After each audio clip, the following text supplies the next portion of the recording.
The Game of Life and How to Play It by Florence Scovel Shinn. Chapter 1, The Game.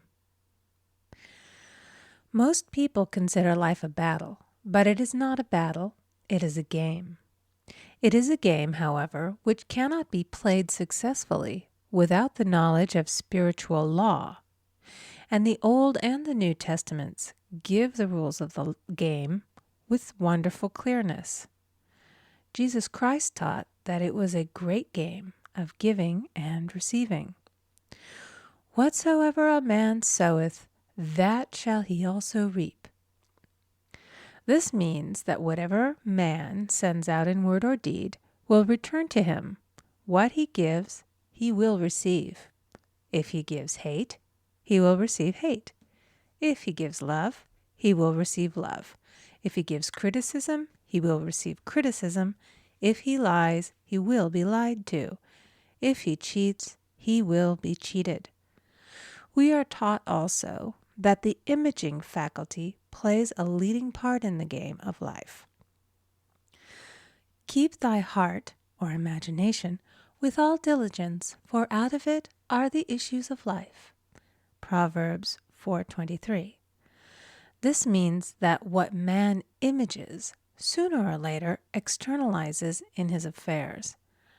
I know of a man who feared a certain disease. It was a very rare disease and difficult to get, but he pictured it continually and read about it until it manifested in his body and he died, the victim of distorted imagination. So we see, to play successfully the game of life, we must train the imaging faculty. A person with an imaging faculty trained to image only good brings into his life every righteous desire of his heart. Health, wealth, love, friends, perfect self-expression, his highest ideals. The imagination has been called the scissors of the mind, and it is ever cutting, day by day, the pictures man sees there, and sooner or later he meets his own creations in his outer world. To train the imagination successfully, man must understand the workings of his mind. The Greeks said, "Know thyself." There are three departments of the mind: the subconscious, conscious, and superconscious. The subconscious is simply power without direction. It is like steam or electricity, and it does what it is directed to. It has no power of induction. Whatever man feels deeply or images clearly is impressed upon the subconscious mind and carried out in minutest detail. For example, a woman I know, when a child, always made believe she was a widow. She dressed up in black clothes and wore a long black veil, and people thought she was very clever and amusing. She grew up and married a man with whom she was deeply in love. In a short time he died, and she wore black and a sweeping veil for many years. The picture of herself as a widow was so impressed upon the subconscious mind, and in due time worked itself out regardless of the havoc created.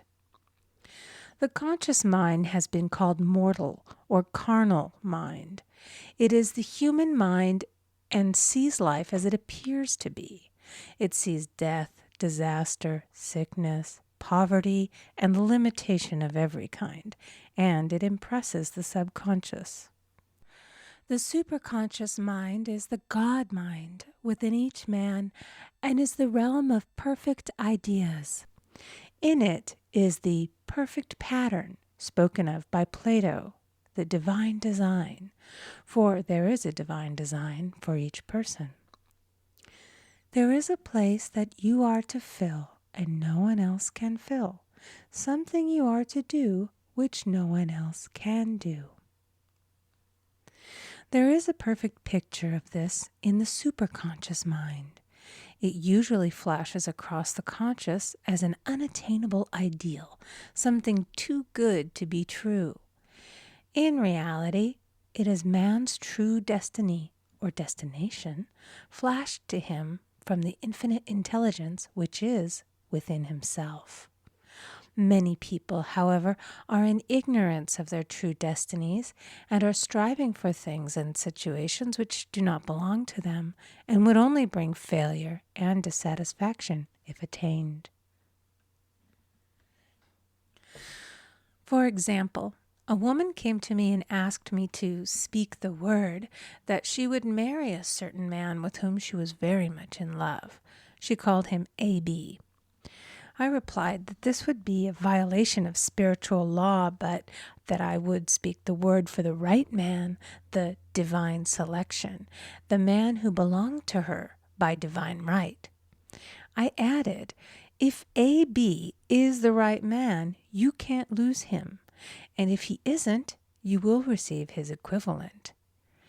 She saw A.B. frequently, but no headway was made in their friendship.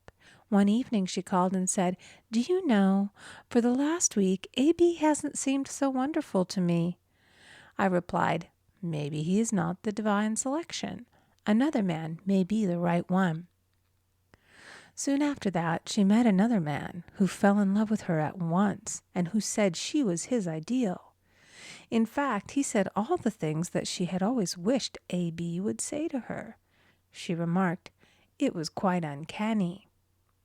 She soon returned to his love and lost all interest in A.B. This shows the law of substitution. A right idea was substituted for a wrong one. Therefore, there was no loss or sacrifice involved. Jesus Christ said, "Seek ye first the kingdom of God and his righteousness, and all these things shall be added unto you." And he said the kingdom was within man. The kingdom is the realm of right ideas, or the divine pattern. Jesus Christ taught that man's words played a leading part in the game of life.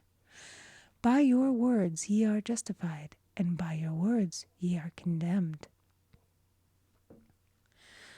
Many people have brought disaster into their lives through idle words.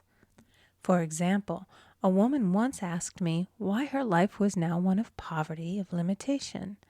Formerly she had a home, was surrounded by beautiful things, and had plenty of money. We found she had often tired of the management of her home and had said repeatedly, "I'm sick and tired of things. I wish I lived in a trunk." And she added, "Today I am living in that trunk." She had spoken herself into a trunk. The subconscious mind has no sense of humor, and people often joke themselves into unhappy experiences. For example, a woman who had a great deal of money joked continually about getting ready for the poorhouse. In a few years, she was almost destitute, having impressed the subconscious mind with a picture of lack and limitation. Fortunately, the law works both ways, and a situation of lack may be changed to one of plenty. For example, a woman came to me one hot summer's day for a treatment for prosperity. She was worn out, dejected, and discouraged. She said she possessed just $8 in the world. I said, "Good. We'll bless the $8 and multiply them as Jesus Christ multiplied the loaves and the fishes." For he taught that every man had the power to bless and to multiply, to heal and to prosper. She said, "What shall I do next?" I replied, "Follow intuition. Have you a hunch to do anything or to go anywhere?" Intuition means intuition, or to be taught from within. It is man's unerring guide, and I will deal more fully with its laws in a following chapter. The woman replied, "I don't know. I seem to have a hunch to go home. I've just enough money for car fare." Her home was in a distant city and was one of lack and limitation, and the reasoning mind, or intellect, would have said, "Stay in New York and get work and make some money." I replied, "Then go home. Never violate a hunch." I spoke the following words for her.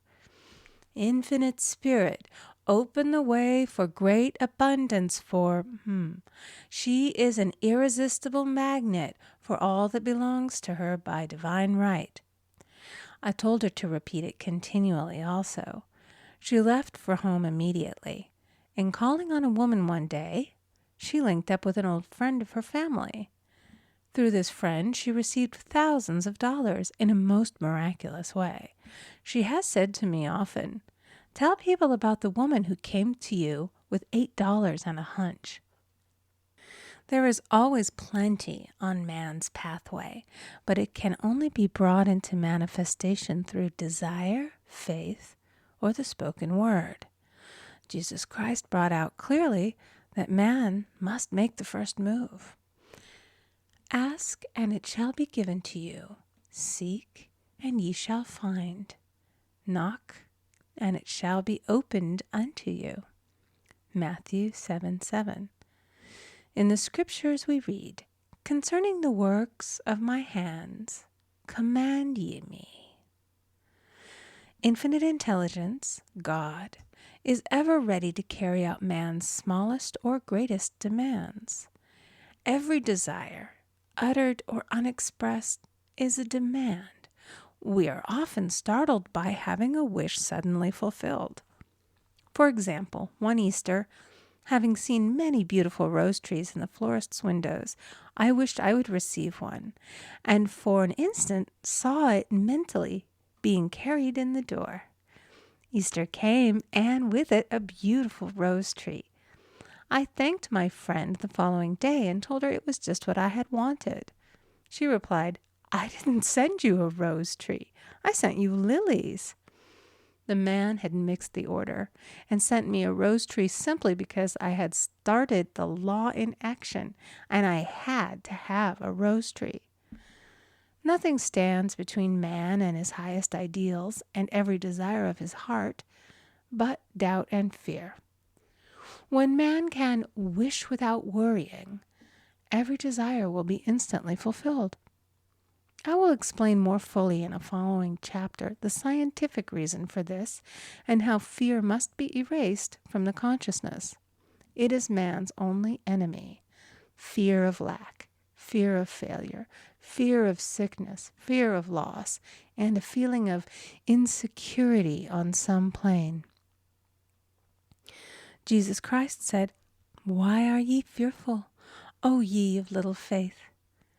Matthew 8:26. So we can see we must substitute faith for fear is only inverted faith. It is faith in evil instead of good.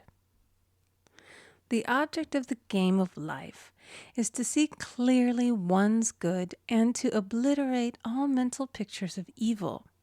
This must be done by impressing the subconscious mind with a realization of good. A very brilliant man who has attained great success told me he had suddenly erased all fear from his consciousness by reading a sign which hung in a room.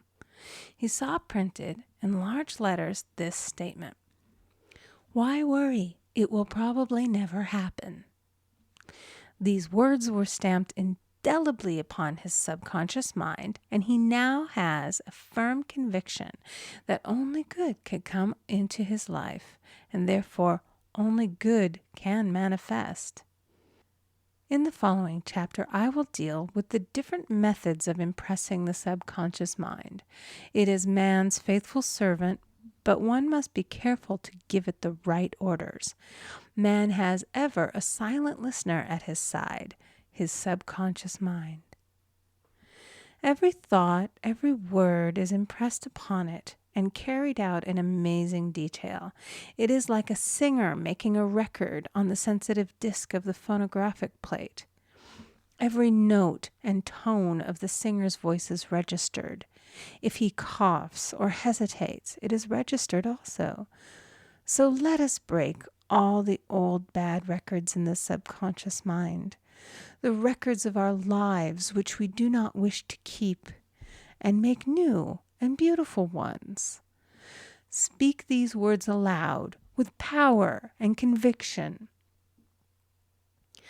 I now smash and demolish by my spoken word every untrue record in my subconscious mind. They shall return to the dust heap of their native nothingness, for they came from my own vain imaginings. I now make my perfect records through the Christ within, the records of health, wealth, love, and perfect self-expression. This is the square of life, the game completed. In the following chapters, I will show how man can change his conditions by changing his words. Any man who does not know the power of the word is behind the times. Death and life are in the power of the tongue. Proverbs 18:21. End of chapter 1. Recording by Amy Conger.